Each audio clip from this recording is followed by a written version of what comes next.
diplomates s'apprêtent à rejoindre leur poste. Il s'agit des ambassadeurs du Mali en République fédérale d'Allemagne, en Éthiopie et au Royaume du Maroc. Avant leur départ, ils ont été reçus ce matin à Koulouba par le président de la transition, colonel Assimi Goïta. Ces diplomates étaient venus recueillir les orientations du chef de l'État pour mener à bien leur mission. Compte rendu, Mamadou Fani. Après leur nomination au poste d'ambassadeur du Mali en République fédérale d'Allemagne, en Éthiopie et au Royaume du Maroc, les 3 nouveaux ambassadeurs ont été reçus en audience par le président de la transition, le colonel Assimi Goïta. Premier à être reçu, c'est l'ambassadeur du Mali en Allemagne avec résidence à Berlin.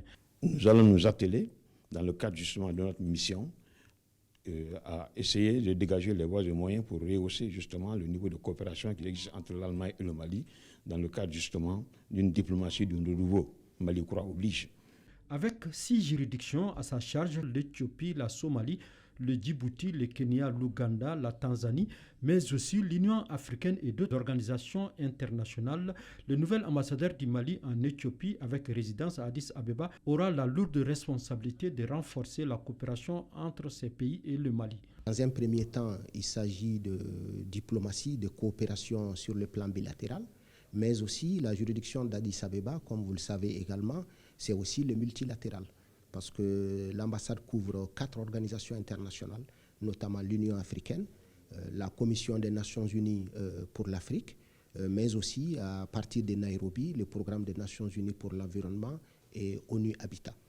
Donc c'est vous dire véritablement que nos efforts vont aller véritablement au renforcement de la coopération, non seulement avec ces pays, mais avec ces organisations internationales.